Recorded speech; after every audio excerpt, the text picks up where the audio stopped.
Bonjour, bonsoir, ici Jean-Philippe de la Monica. Aujourd'hui, j'ai le plaisir et l'honneur d'accueillir Élodie Biolay. Bonjour Élodie. Bonjour Jean-Philippe.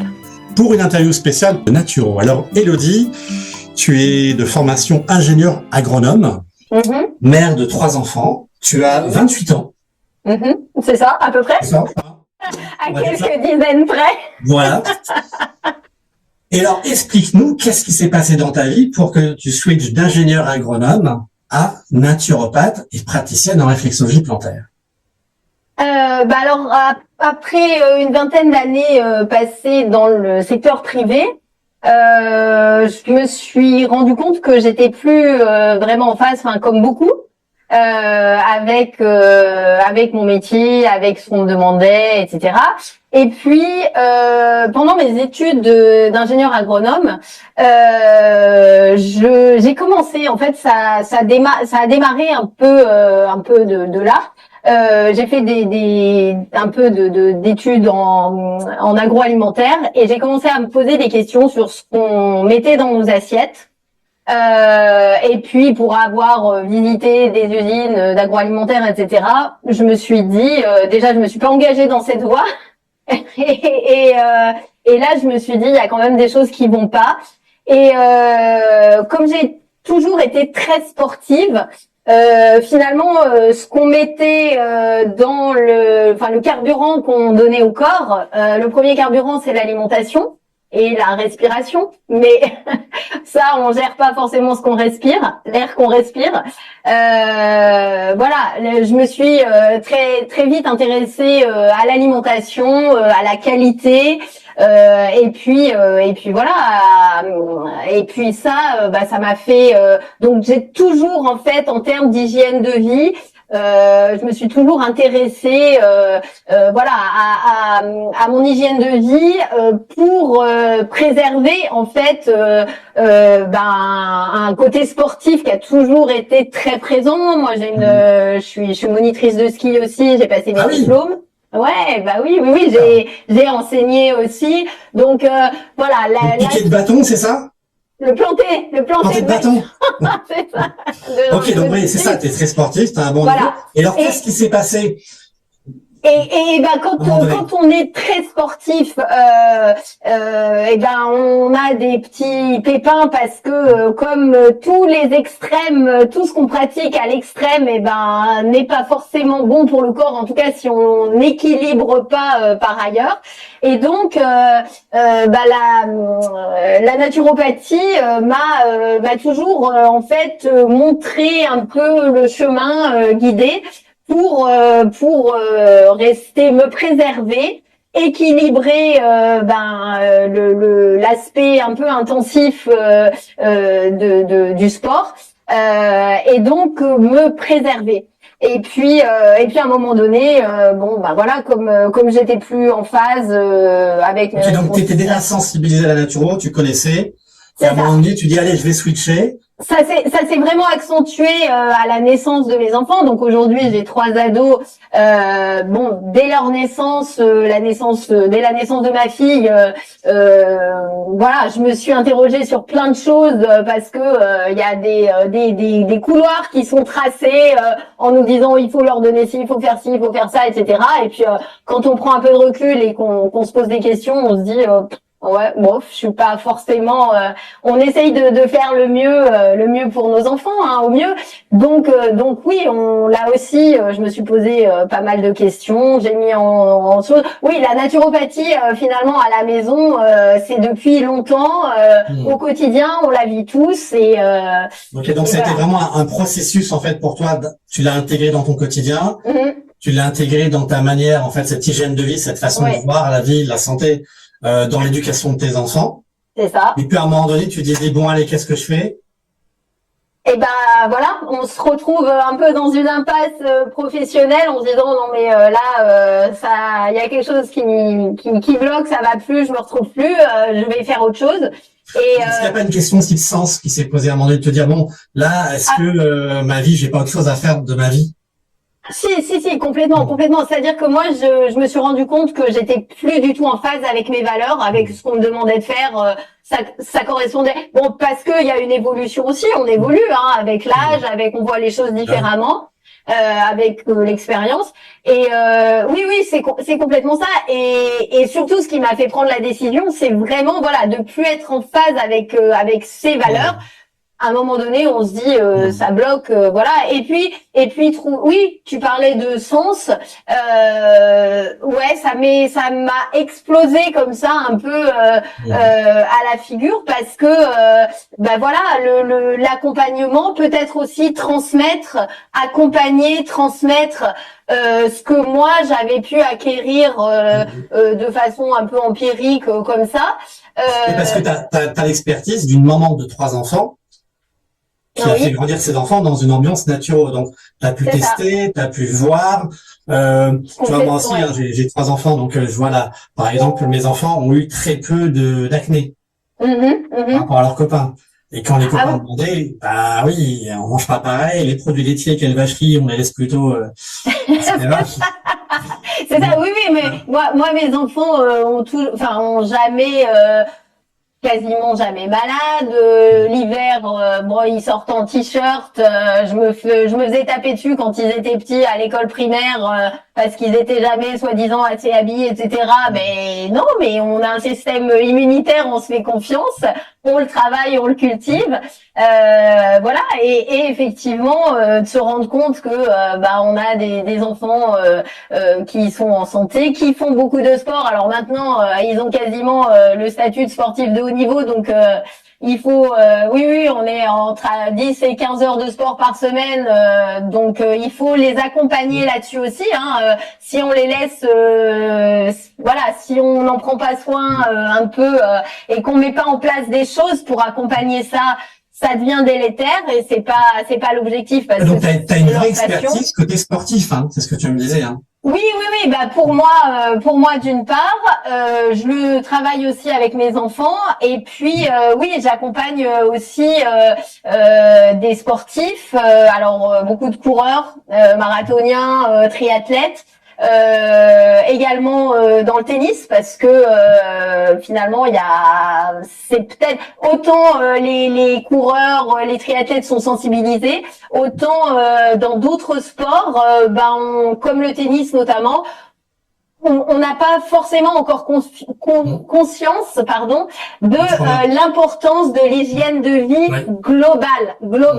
Et le propre de la naturopathie, c'est d'aborder la personne dans sa globalité, de façon. Et je rajouterais l'importance donc de l'hygiène de vie.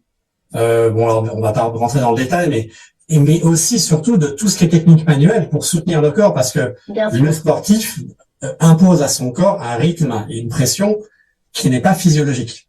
Ouais, exactement, qui n'est pas physiologique, c'est ça. C'est trop bas. Et ça, la différence quand tu fais de la réflexo, et on va y venir, hein, du KNAP, du massage, etc., bah, et ça fait toute la différence. Tu vois, moi j'accompagne des sportifs avec le neurofeedback dynamique pour optimiser le fonctionnement neuronal. Ça fait aussi des différences en termes de performance, parce que le cerveau est plus performant. Tu peux nous parler donc tu as décidé de te former, tu as identifié une école que tu as choisie. Oui. Qui était une bonne école, hein. Oui. Oui, je sais pas si on peut on peut la nommer. Alors oui, moi ça a été quelque chose d'assez crucial parce que on trouve de tout. Ouais. Il y a à boire et à manger en termes de formation. Voilà, moi je voulais quand même une formation solide. Il n'y a pas de formation reconnue à ce jour, mais voilà, c'est vrai que ISUPNAT, donc l'Institut supérieur de naturopathie, fait de la pub, ça reste parmi les meilleures écoles. Il y a des choses qui sont perfectibles. Complètement. Mais voilà, moi j'ai donné des cours pendant 10 ans dans cette école, donc c'est pas dire que non, ça reste une très très bonne école. Et quand on fait une école de naturopathie, de toute façon, il n'y a pas d'école parfaite. Non, parce que chacune a aussi sa branche,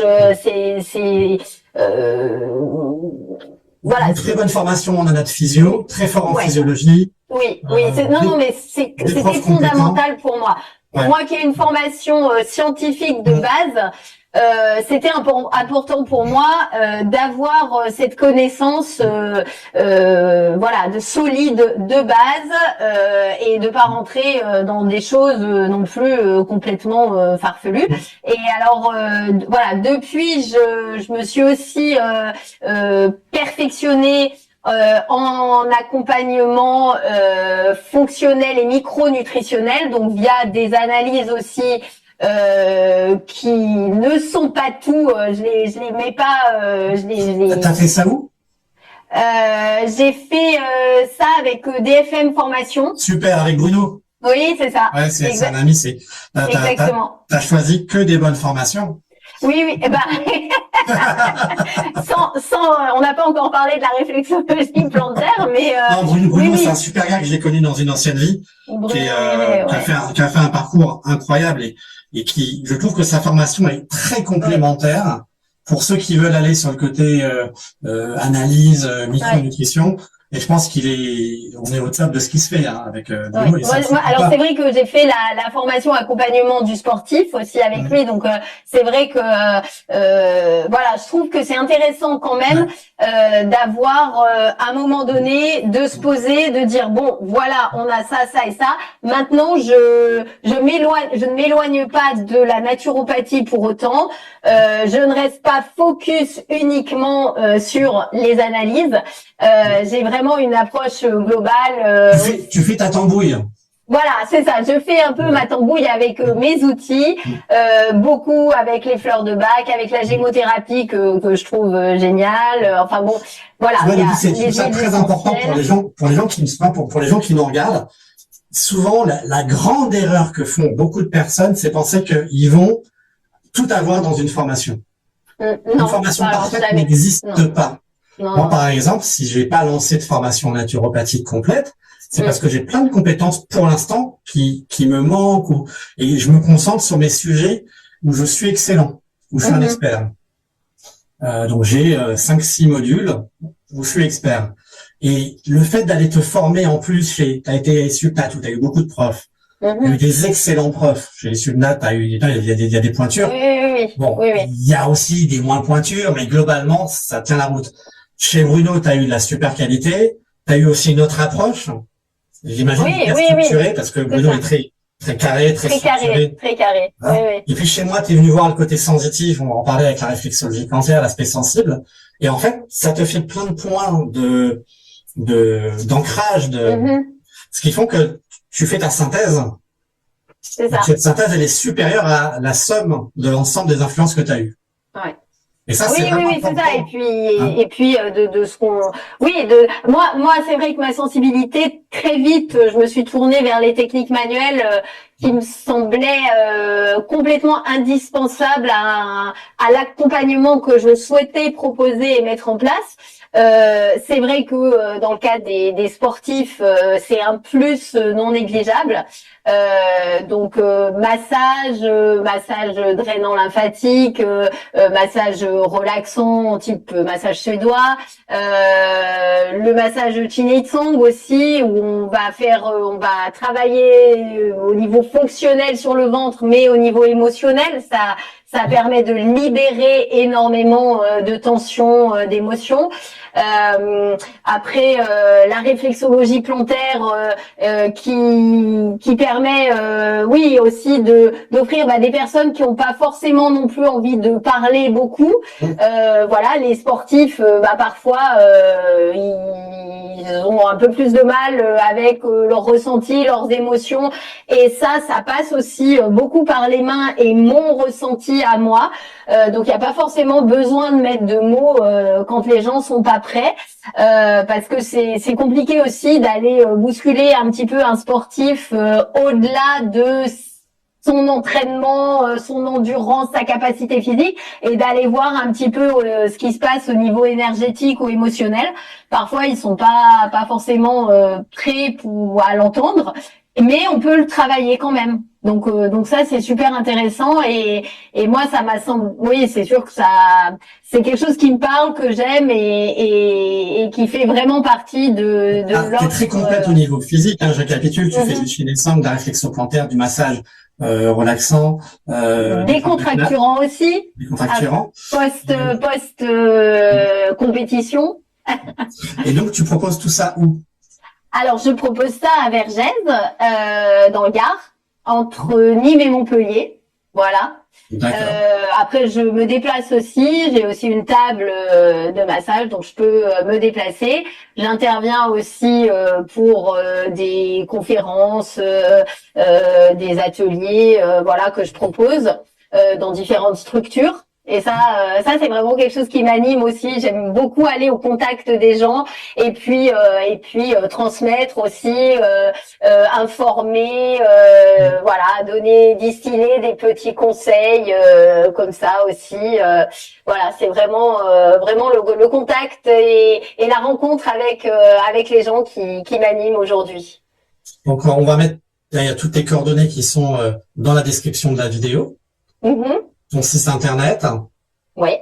D'accord. Est-ce que tu as un mot de la fin? Qu'est-ce que tu aimerais dire? Ta définition de la santé, ça serait quoi, Elodie?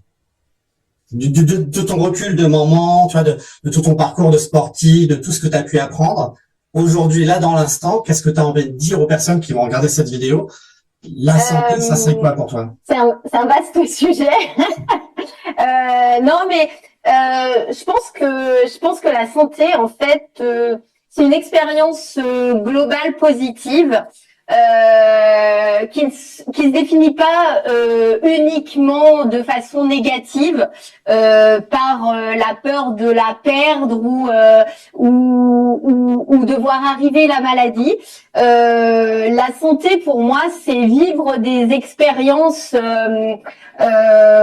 positives chaque jour. En fait, en vivant des interactions en famille, avec des amis, dans la nature, avec les animaux, c'est apprécier une odeur, un bruit, une lumière, un goût, un bruit. Voilà, c'est avoir tous nos sens en éveil et prendre conscience, je pense, de ce qui nous entoure et de ce qui nous anime. Je trouve que aujourd'hui, on perd beaucoup